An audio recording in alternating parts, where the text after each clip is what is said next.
Have you ever wondered how two people can keep passion alive for decades? Through the highs, the lows, the routines, and the surprises of life together?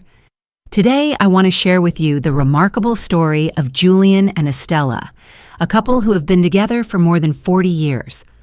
What makes their journey so inspiring is not simply the fact that they've stayed together, but that the spark between them hasn't dimmed. In fact, over the years, it has deepened into something richer and more intense. And no, this wasn't the result of luck or fate. It's the outcome of what they've discovered about intimacy, patience, trust, and the subtle power of everyday gestures. What they've learned can change the way you see your own relationships and perhaps even transform how you nurture love in your life. Before diving into their lessons, let me briefly introduce myself. My name is Karen, and I share reflections and real stories here to help us understand the foundations of fulfilling, respectful, and joyful relationships. If you haven't yet subscribed, I'd encourage you to do so and ring the notification bell so you'll stay updated on all the latest discussions. As you listen today, I'd love to hear from you. If what I share resonates, leave a 1 in the comments. If it doesn't, leave a 0. That feedback helps me know which direction to take for future topics, so together we can grow in wisdom and clarity. Now back to Julian and Estella. A few weeks ago, I decided to pay them a visit. They've been close family friends for as long as I can remember, and I've always admired their bond. Imagine this, more than 4 decades together, yet they still share playful glances and lighthearted jokes, as if they were still newly in love. That afternoon was calm. The tea was steaming, the atmosphere peaceful, and as the conversation drifted casually, I couldn't hold back my curiosity any longer. With a mischievous smile, I asked them what many of us long to know. How have you managed to keep the flame alive for so many years? Estella, never one to mince words, chuckled warmly and answered, "Dear, the secret isn't just about what happens in bed. It starts long before that. The real secret begins with something simple, learning to truly listen." Her response surprised me. Listening. Could something so ordinary really carry so much power? But then Julian, with his calm and thoughtful manner, leaned in to add, "Listening, yes, but not the kind of listening where you just nod along, distracted. It's about being fully present, showing that every word, every gesture matters. When you truly listen, the connection grows, and that connection inevitably shows up in your intimacy." That was the moment it clicked for me. Their secret wasn't about elaborate tricks or big, dramatic moments. It was about training themselves day after day to pay attention to one another. As Estella explained further, a woman feels desired when she feels listened to. If a man is attentive during the day, really there when we talk, you can imagine what that creates when night comes. That insight opened the door to their first big lesson, the transformative power of attentive listening. Estella shared with a candid laugh that in their early years, Julian believed he already knew everything. He heard the words, she said, but his mind was somewhere else. It took him years to realize that desire is built in the everyday moments when a woman feels seen and valued. Julian nodded, smiling with humility. "I didn't realize how much I was gaining simply by being present. For a long time, I thought a romantic gesture or a gift would be enough. But when I started to truly listen with intention, everything changed. Our connection deepened, and naturally, our intimacy followed." Estella leaned back with amusement, adding, "And not only that. When a man listens, a woman relaxes. She feels safe. She feels understood. And then intimacy flows more naturally, without effort. It's like finally being able to breathe without the weight of constantly explaining yourself. That sense of being understood is what frees us." Julian offered a practical example. Every detail I remembered from our conversations made her feel closer, more trusting. And that trust, showed in our intimacy. That's when I learned something vital. Emotional connection is the prelude to everything else. It's not a switch you flip. For a woman, desire begins much earlier with presence, attention, and understanding. Estella then delivered a truth wrapped in humor. If you want intimacy to flow, start by listening at breakfast. It works better than flowers or fancy dinners. We all laughed, but behind her playful comment was a profound lesson. Intimacy is born from the accumulation of small, caring gestures. It's not about waiting for big, grand, romantic acts to rekindle passion, but about weaving attentiveness into the everyday rhythm of life. Julian admitted it wasn't an instant shift. "I used to think intimacy just happened," he said, "but when I learned to listen, really listen, it transformed our relationship, because when she feels understood, everything else becomes easier." Estella, with her trademark wit, summed it up neatly. "It's not complicated. If you want her to respond to you later, listen to her first. That's where intimacy begins, long before the bedroom." Listening, then, was the first lesson, and it explained so much about how they managed to sustain that spark for decades. By being attentive to each other, they nurtured trust and connection through the smallest interactions. But Estella wasn't finished. She set down her teacup, leaned slightly forward, and said, "Now, there's something else many men don't understand. If you want a woman to truly open up, you need to learn one of the most underrated virtues: patience."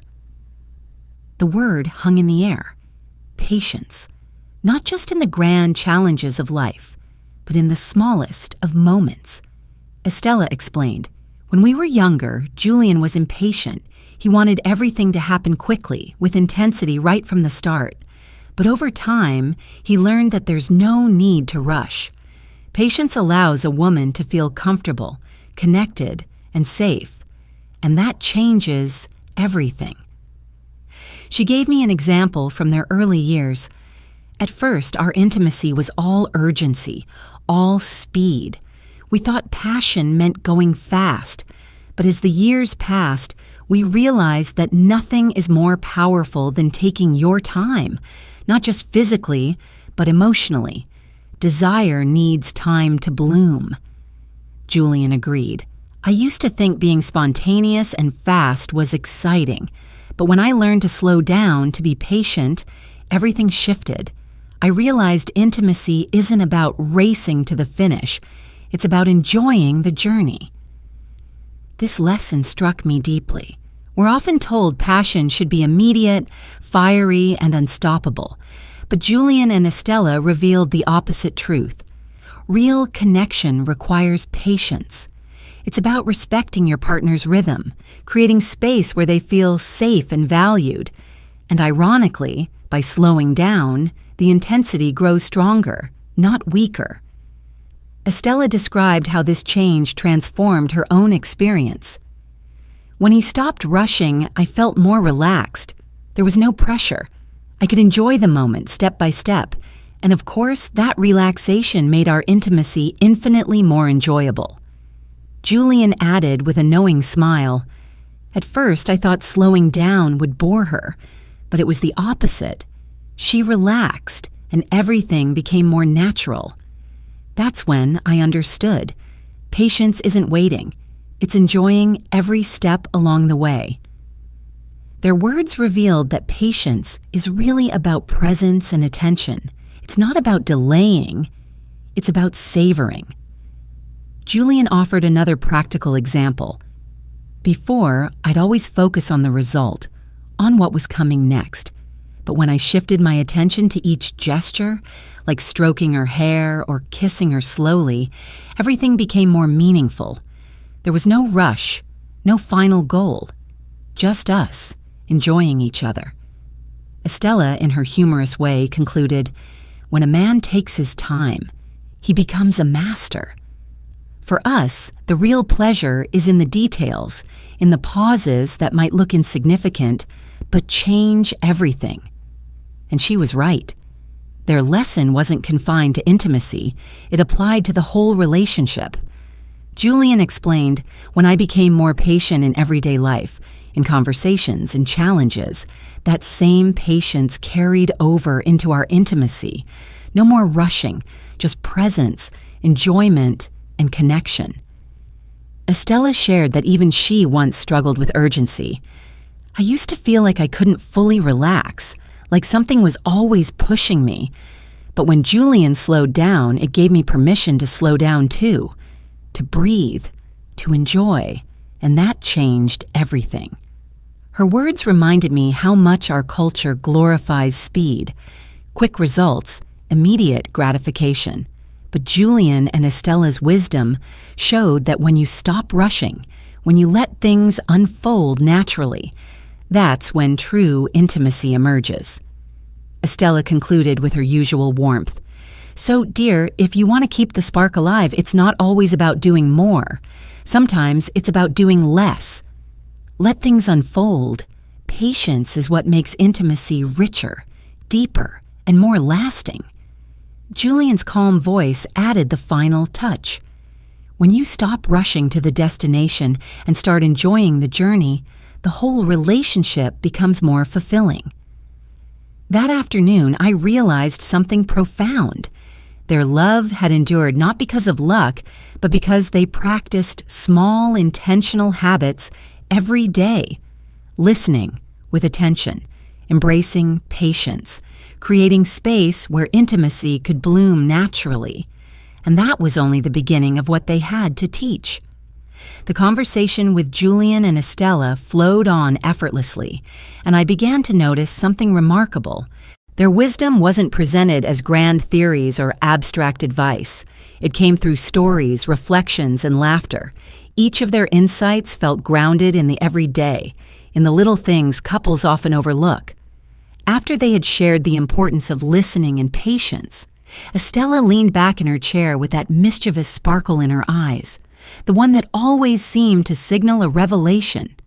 Now, dear, she said, there's something that many couples struggle to accept, especially as the years go by. They believe intimacy disappears with age. But let me tell you, it doesn't vanish. It transforms. And if you're willing to adapt, it becomes even better. That statement immediately caught my attention. Society often paints a bleak picture of love and desire in later years. We hear so much about decline, about fading sparks, about relationships becoming routine or stale. Yet here was Estella, vibrant and confident, saying the opposite. Julian, seated beside her with his calm presence, nodded in agreement. When we were young, he said, everything revolved around physical desire. Of course, the energy was there, the urgency, the excitement. But as time passed, something else emerged, something deeper. Our intimacy gained a richness we never could have imagined in our 20s.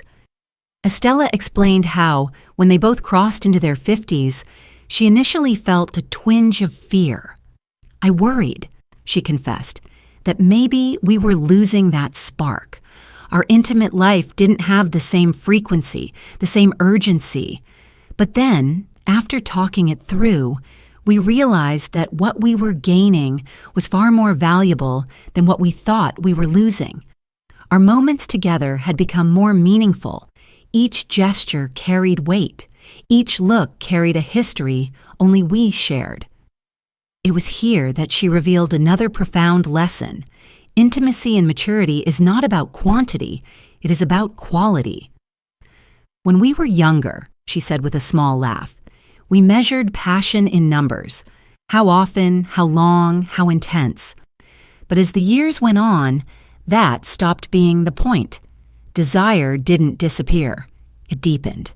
Now, every shared moment is richer because it's filled with trust, knowledge, and a sense of truly being seen. Julian added a thought that struck me deeply. Over time, you begin to appreciate the smallest gestures you once overlooked. A hand held across the table, a soft kiss on the forehead, even a glance that says, I know you. These moments become treasures. Without the pressure of frequency or performance, you discover a freedom, a space where you can savor every encounter without rushing or comparison. Their words reframed my entire understanding of what intimacy could look like across a lifetime. Estella, always quick to dispel myths, laughed gently as she said, "People think that reaching a certain age means boredom, monotony, or decline, but we found the opposite. We learn to explore each other in new ways. With age, you gain confidence in who you are and in who your partner is. You know your body, you know their body, and more importantly, you know yourselves. That knowledge makes everything far more real and authentic." Julian's reflections deepened the point further. Earlier in life, I used to worry so much. Was I doing everything right? Was she enjoying it? Was I enough? But with time, I realized intimacy isn't about proving anything. It's about connection. When you let go of those pressures, you finally enjoy being in the moment. And strangely enough, that's when intimacy becomes most fulfilling. Estella added with a playful grin, "And let me tell you, when you release yourself from the burden of perfection, intimacy becomes more fun. We stopped worrying about expectations and instead started enjoying simple touches, soft kisses, and shared laughter. Sometimes the smallest gestures bring the greatest joy." Listening to them, I realized that age, far from being an obstacle, was an ally. It brought with it the freedom of self-knowledge and the depth of years spent together. Intimacy wasn't diminished. It was transformed into something richer, more layered, more meaningful than youthful urgency ever allowed. As I reflected on their journey, Estella leaned forward again, her expression now more serious. "There's something else that's absolutely essential," she said.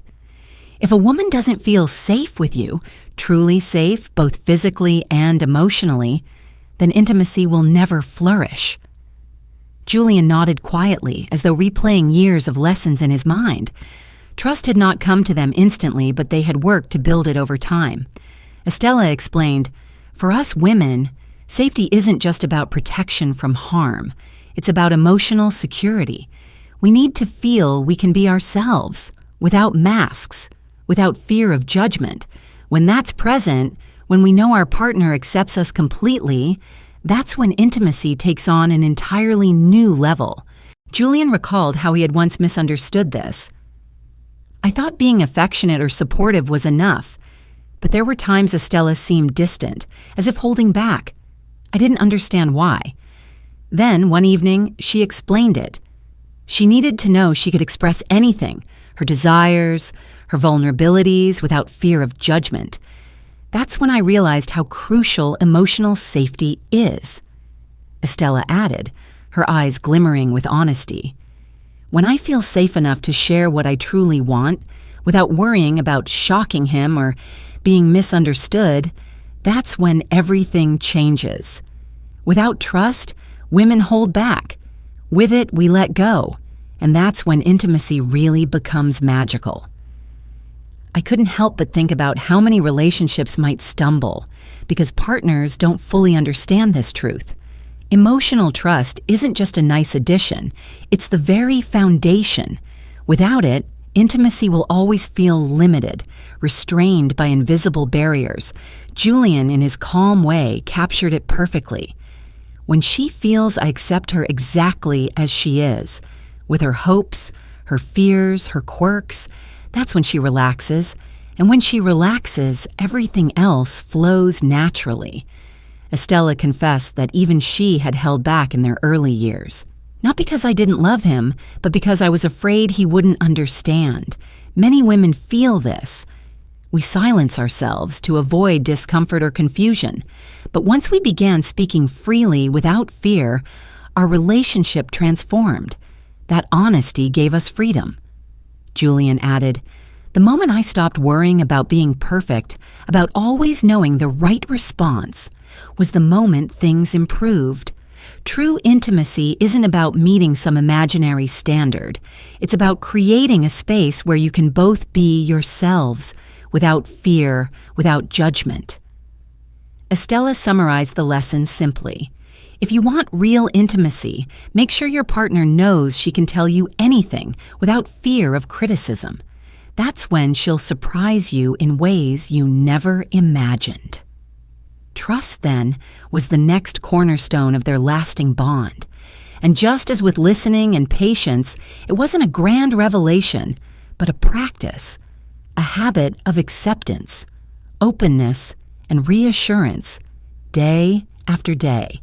But as the conversation went on, Julian raised another important challenge. Modern life, he said, is full of distractions. Work, phones, endless notifications. If you're not careful, those distractions creep into your relationship, even into the bedroom. You're with your partner, but you're not really with your partner. Estella quickly agreed, her tone direct as always. There was a time when we'd get into bed and feel like we had nothing left to give. Not because we didn't love each other, but because we were exhausted and distracted. Everything felt mechanical, like another item on a checklist. That's when the spark begins to fade. She described how one day she realized weeks had passed without them sharing a true, uninterrupted conversation. We were together in the same house, but our minds were elsewhere, on work, on screens, on stress. That kind of disconnection seeps into intimacy. You can't expect magic at night if you've been absent all day. Their solution, however, was disarmingly simple. They created rituals of disconnection. Julian explained, "We didn't need grand getaways or drastic measures. We started small, turning off our phones during dinner, setting aside one night a week for no screens, just us, talking, laughing, reconnecting." Estella admitted it felt odd at first. We're so used to being plugged into the world that disconnection feels uncomfortable. But soon, those rituals became our lifeline. They reminded us how to be present with each other, and naturally, our intimacy improved. Without distractions, we looked at each other again. We listened again. We remembered why we chose each other. Julian described how even these small shifts changed the atmosphere. Before, we'd come to bed exhausted, our minds cluttered. After disconnection, we were relaxed, open, ready to enjoy each other's company. We didn't need a plan. We just needed presence. Estella laughed as she shared a story. One night, we turned off our phones, poured a glass of wine, and simply sat on the couch together. No agenda, just us. That night turned out to be one of the most special in months. Sometimes it's the simplest evenings that rekindle the deepest sparks. Their lesson was clear. Intimacy doesn't begin at night. It begins in the way you show up during the day. If you spend your time distracted, intimacy will feel forced. But if you create spaces of presence and attention, desire flows naturally, without pressure. By this point, I was struck by how practical yet profound their advice was. Listening, patience, trust, presence. None of these required anything extraordinary. No elaborate plans, no expensive gestures. They required attention, consistency, and a willingness to nurture small moments. But just when I thought I had heard all their lessons, Estella leaned in with that signature gleam in her eye and said, "Now here's something many men misunderstand. A man's true strength in intimacy lies in his ability to be vulnerable." Her words caught me off guard. Vulnerability and strength don't usually appear side by side in our minds. Yet Estella explained it with clarity. Of course, we want our partners to be strong, but not just physically. We want them to show emotions, fears, insecurities. We want them to be real. Because when a man is vulnerable, that's when trust deepens. Julian admitted vulnerability hadn't come naturally.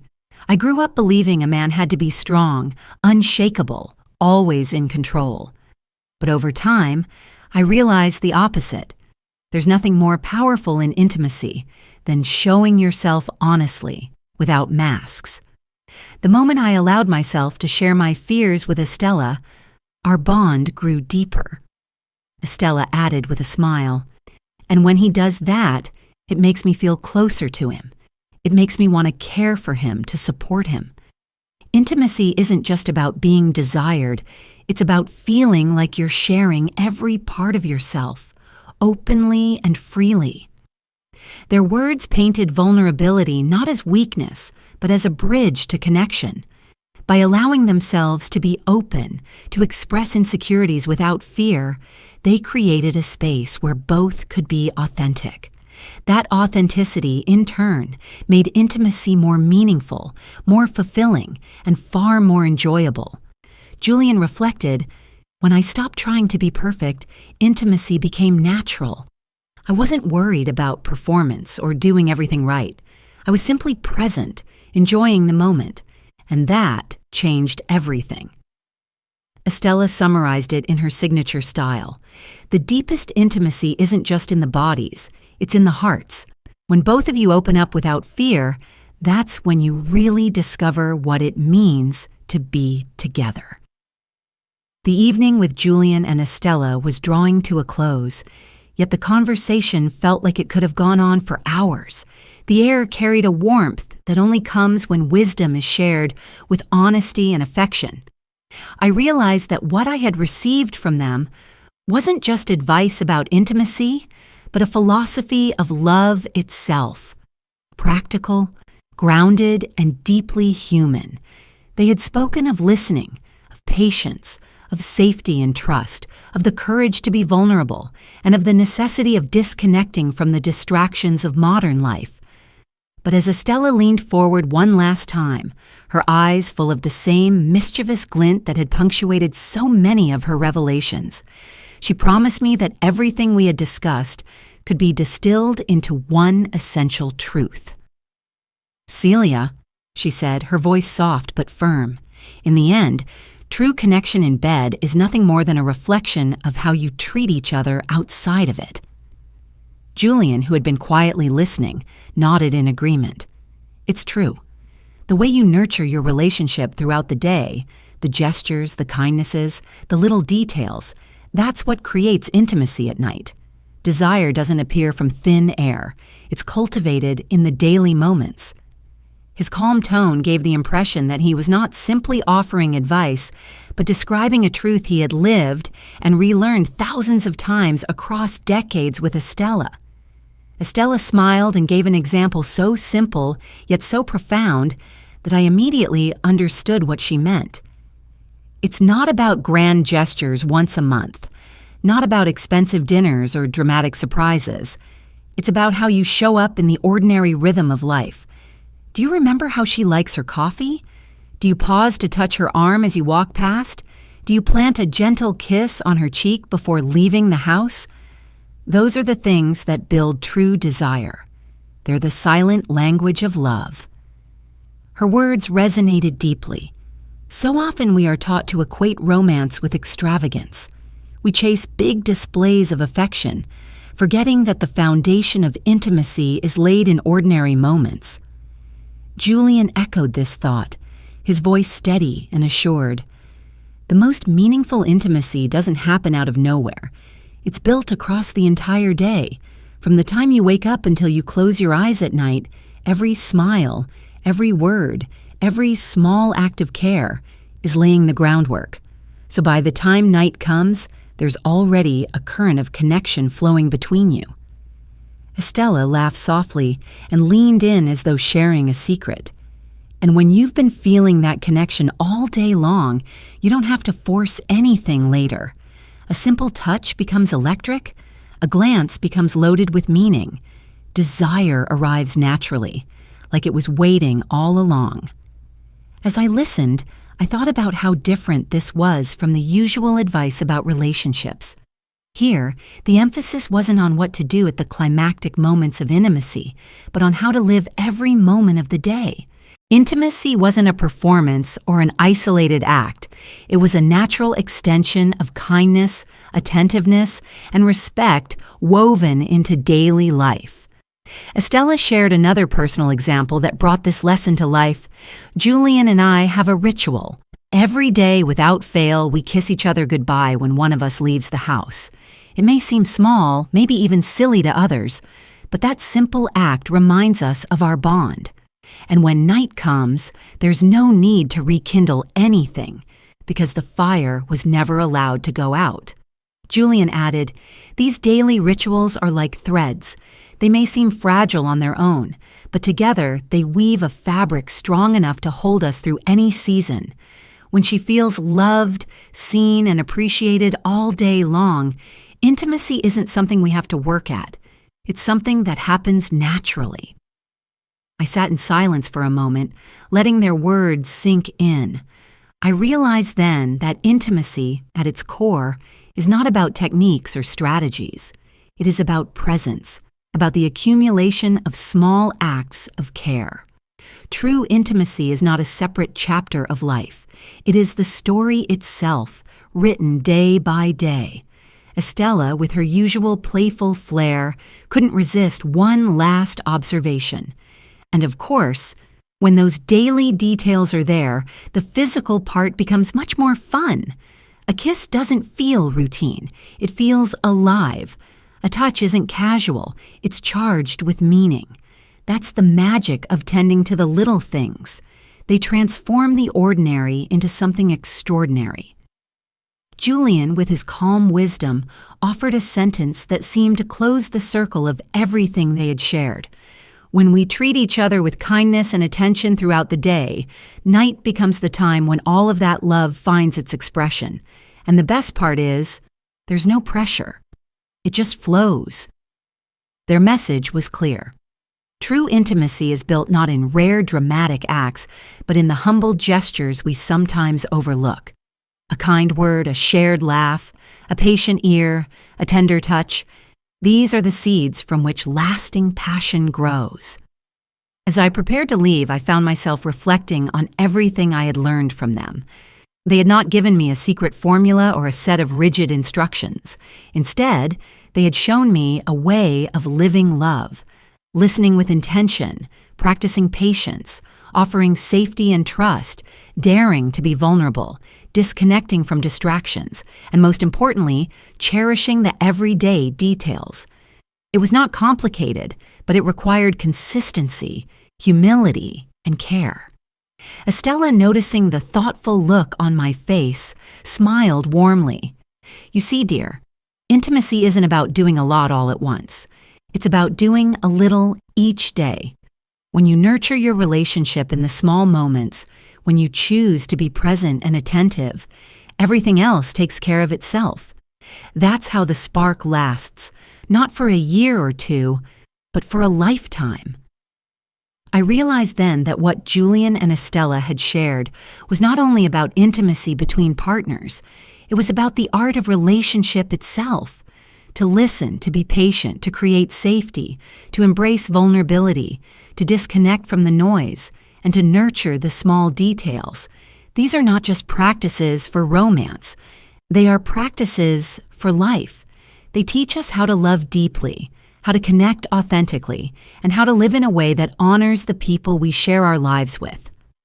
Julian concluded with one last reflection that felt like a gift. When you look back after decades together, what you remember most are not the big events. It's not the vacations or the anniversaries. It's the little things. The way she laughed at your joke, the way she touched your hand during dinner, the way she looked at you when you didn't even notice. Those are the memories that carry you through the years, and those are built only when you pay attention in the everyday moments. As I walked away from their home that evening, I carried with me not just their lessons, but a renewed understanding of what intimacy really means. It is not fragile. It is not bound by time or age. It is not dependent on perfection. Intimacy is resilient, adaptable, and enduring. If we are willing to nurture it day by day in the simplest and most human of ways. So here, dear listener, is the final truth Julian and Estella taught me. Intimacy is not a performance, nor is it a mystery. It is a daily practice of love. It begins at breakfast in how you listen. It shows up at lunchtime in the patience you offer. It grows in the evening in the trust you build and the vulnerability you dare to share. And at night, it blossoms naturally, a reflection of everything you've nurtured throughout the day. When you understand this, intimacy stops being something you chase and becomes something you live. That is the secret to keeping passion alive, not for a moment, but for a lifetime. If you've stayed with me until this point, I want to thank you from the bottom of my heart. It means you truly care about your growth and your relationships, and that already places you on the path to change. If this story resonated with you, let me know in the comments by writing, "I love wisdom." Share where you're listening from. I'd love to know which corner of the world you're tuning in from and how Julian and Estella's story speaks to your own life. And finally, if you believe someone you know could benefit from these reflections, don't hesitate to share this message. Sometimes a simple story, a single piece of wisdom, is all it takes to shift someone's perspective and bring healing or renewal to their relationship. So until next time, remember this.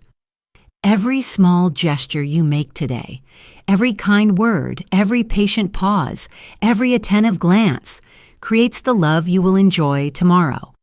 Intimacy isn't waiting for you somewhere far away. It's here, in the life you live, in the choices you make, and in the way you care for the person beside you. Cherish that, and you'll find that passion is not something that fades with time, but something that grows deeper, richer, and more beautiful with every passing year.